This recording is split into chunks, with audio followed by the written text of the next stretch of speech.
Сәлем достар, қалайсыздар? Осындай ерекше қоянды жасадым. Көрдіңіздер, сіздерге өзімнің арнамда қалай жасағанымды көрсететін боламын. Менімен бірге болыңыздар.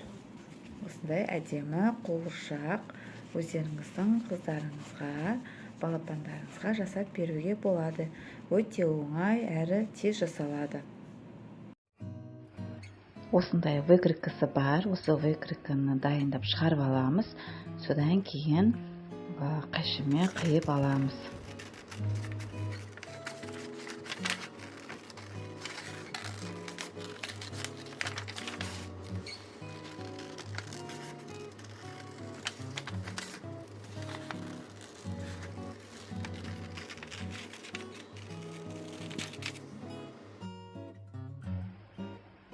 Жаңағы қиып алған қағазымызды матамызға қойып, соны бормен сызып аламыз.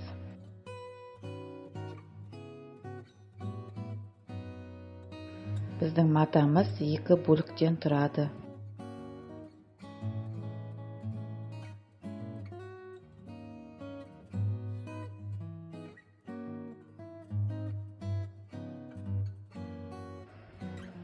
Енді қоянымыздың құлағын жасаймыз. Жаңағы матамыздың 2 бөлігін жасаймыз. Негізі құлақ 4 бөліктен тұрады. Ішкі жағына ақ матадан жасаймын. Сыртқы жағына өзінің сол матасымен жасаймын. Сонда бізде құлаққа 4 бөлік мата кетеді.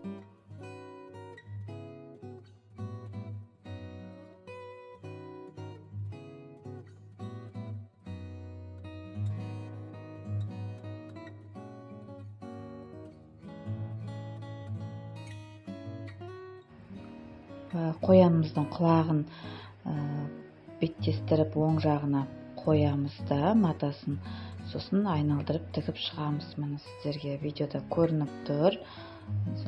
Тігіп болғаннан кейін оң жағына айналдырып аламыз.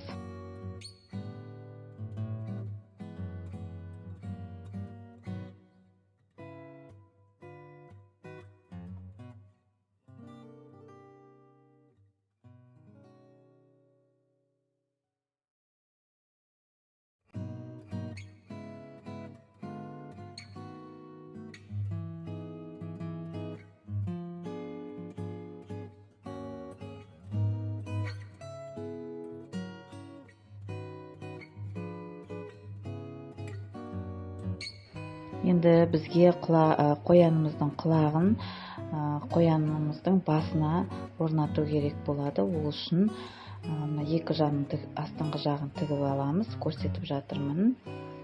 Дайындап тігіп алдым.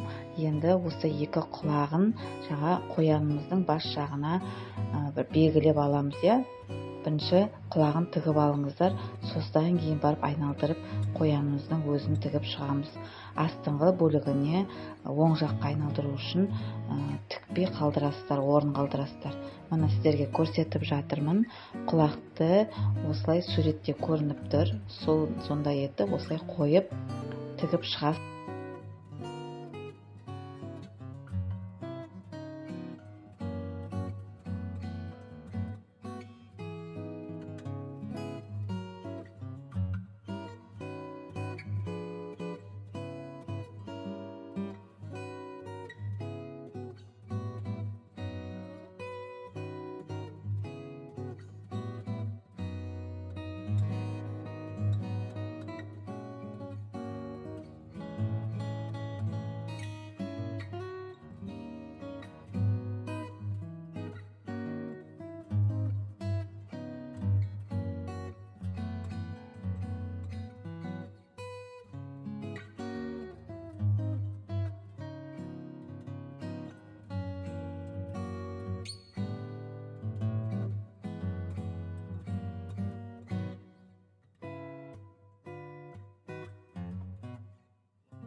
Қояным жартылай дайын болып жатыр.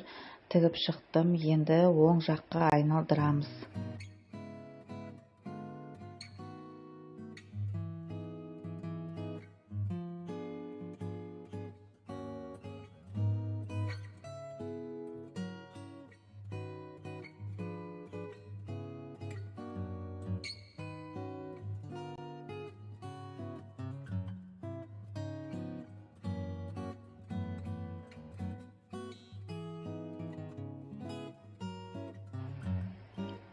Содан кейін барып ішіне синтефон мақтасын саламыз. Себебі бұл қоянымызды жуғанда ол синтефон мақтасы тез кеуіп, солай қозғалмай орында тұрады.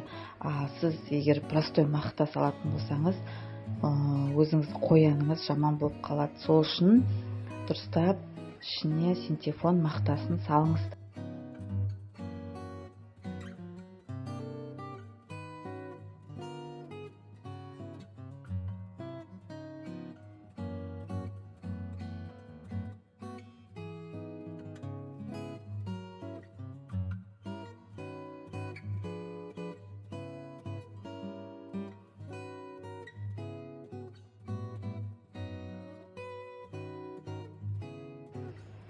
Қоянымыздың басына мақта толтырдық, екі қолына толтырдық.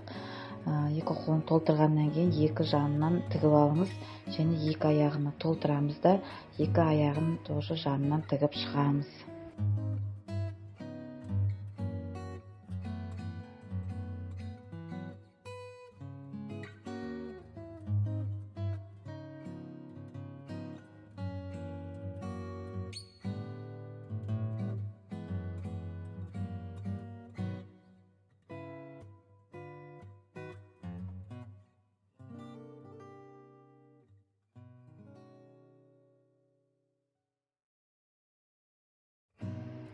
Енді қоянымыздың ішкі жағы қалды, соған синтефон саламыз.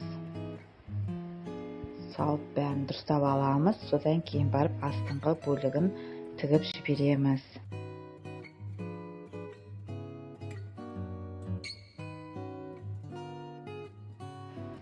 Енді қоянымыздың көзі, мұрны, аузы қалды. Оны өзіңіз ине жіппен тігіп шығасыз қолмен. Міне осындай әдемі қояным дайын болды. Сіздерге қалай ұнады ма? Лайк қойып комментарий қалдырыңыз.